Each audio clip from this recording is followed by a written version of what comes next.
Zaidi ya wafanyabiashara 200 katika soko jipya la Nanyuki wanakadiria hasara kubwa baada ya moto kuteketeza soko hilo usiku wa manane wa kuamkia leo.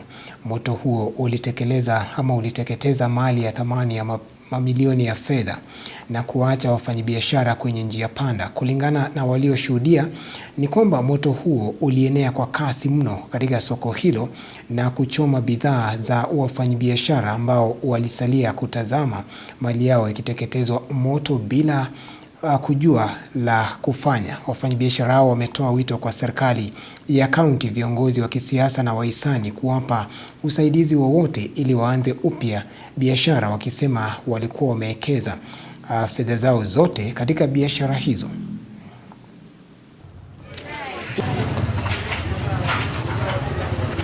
Ni mfanyakazi hapa Nanyuki New Market. Jana kuliweza kutokea na moto kubwa sana. Kulingana vile nilifika niliambiwa ilikuwa ni stima, na nilikuwa na hoteli hapa nyuma imechomeka. Tumeenda hasara kubwa sana. Tumepata hasara ambayo ni hasara kubwa sana kutoka ilianza jana usiku kitu saa 3:30, na ukweli ni kwamba wenye wameadhiriwa ni watu takriban watu kitu 200 video wameguzwa. Stores na shops zenye zimeguzwa ni stores ni 66 stores na shop ni kama samba zenye zimeguzwa.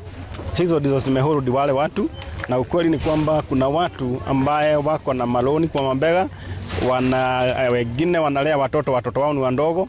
Kwa hivyo tunangeomba serikali itusaidie iwezavyo.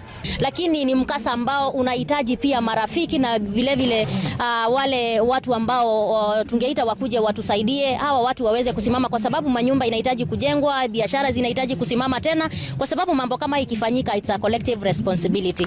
Kwa hivyo tuko hapa soko siku ya leo tunaongea wana biashara, na ninashukuru kwa sababu pia wao wameweza kutulia na mambo inaendelea vizuri. Ni vile tu tunahitaji wafadhili mbalimbali tuweze kuungana pamoja, tuweze kushikilia watu wetu mkono.